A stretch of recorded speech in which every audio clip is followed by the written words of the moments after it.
Bismillahirrahmanirrahim. Assalamualaikum warahmatullahi wabarakatuh. I'm Wardah from For English Education, Universitas Muhammadiyah Rekang.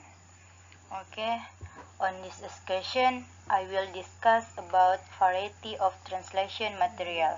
This material is a continuation of the third project. Here I will continue the discussion on literal, dynamic, semantic, and communicative. Bismillah.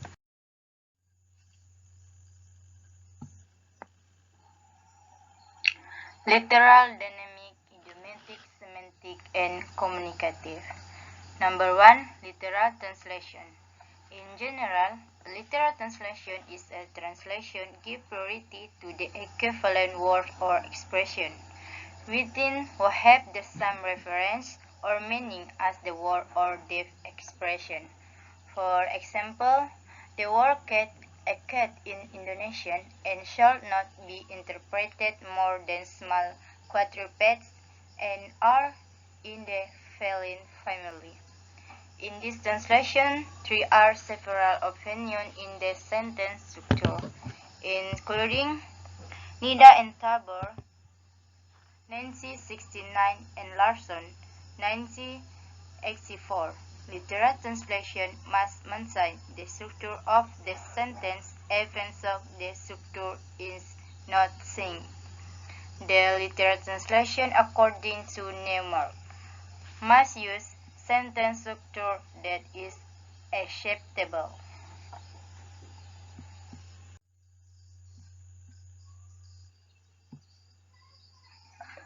Number 2. Dynamic translation.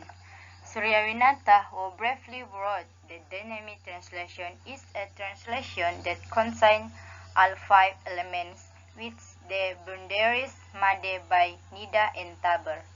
Namely, 1. Reproduction of message. 2. Equivalence or equivalent. 3. Natural equivalent. 4. Most equivalent clause. 5. Give priority to meaning. Suryawinata, 1989. From this it is clear that what is meant by dynamic translation is the translation as suggested by Nida and Tabor in his book The Theory and Practice of Translation, 1969. This type of translation is centered on the concept of dynamic equivalent and entirely trying to move away from the concept of formal equivalent or form. The concept of formal equivalent or form equivalent is very close to the concept of literal translation. Number 3. Literal translation and idiomatic translation. The literal translation, according to Larson, 1984, is translation that attempts to imitate the form. What is meant by the form in here are the words and structure used by Larson, 1984. The variety of translation is contrasted with idiomatic translation. This type of translation uses form, in this case the word and sentence structure.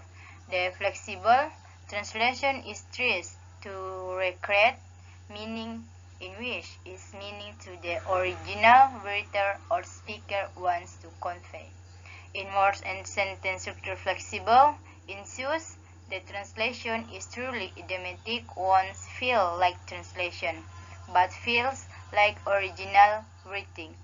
Therefore, according to Larson, 1984, as end goal, translation should be idiomatic translation.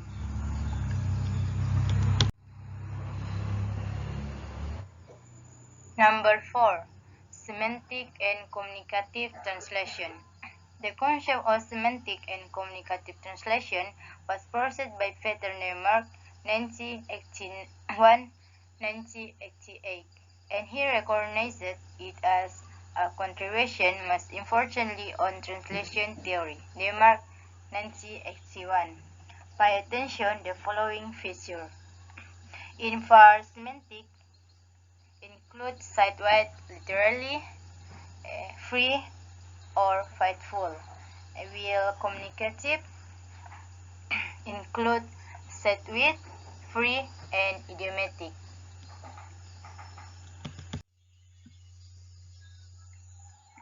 In this translation, the translator can correct or improve the logic sentence, replace word and rigid structure with a more flexible and crisper, eliminating unclear part of the sentence, eliminating repetition, and modify the use of jargon.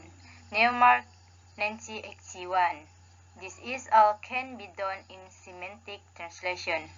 Meanwhile, the semantic translation tries to maintain semantic structure and syntactic, as well as contextual meaning of the text.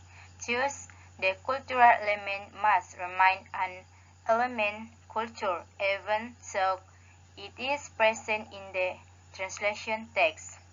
Translate semantic can help explain the connotative meaning which refers only universal things. 3-4. In general, the translation semantically feels more rigid, with more complex structural because of its trying to describe the original author's thought process, retain the author's ideology, or purpose, the idiosyncrasies of the author expression.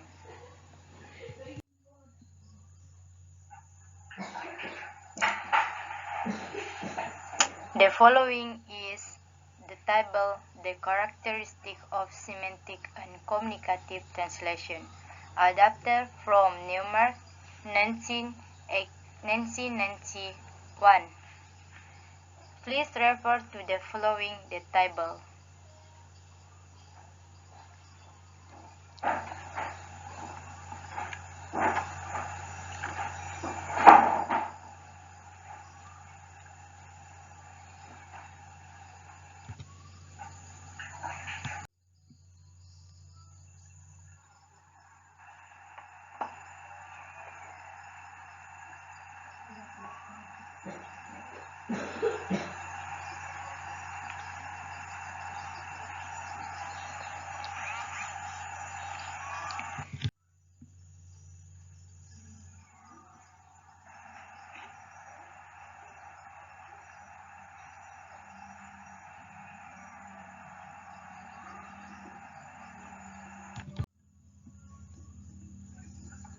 And next, then after listening to the table, from this discussion above, we can see that there are similarities and a slight difference between the opinion of some of the experts discussed below this chapter.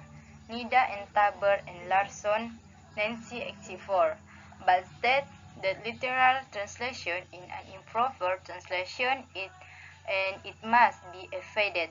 Meanwhile, Newmark 1991 state the translation literally not always bad. Literal translation is the best choice and must be used if the translation does not violate the grammar.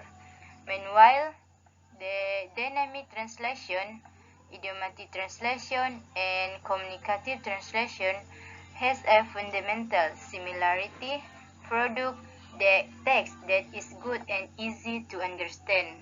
And finally, it can be said that the argument of Newmark 1991 is more easy to follow logically because it basically the translation is not sometimes absolute. There is a series, the choice the translator must make. Even for one sentence also, translator may use more than one type of translation. Thank you. Wassalamualaikum warahmatullahi wabarakatuh.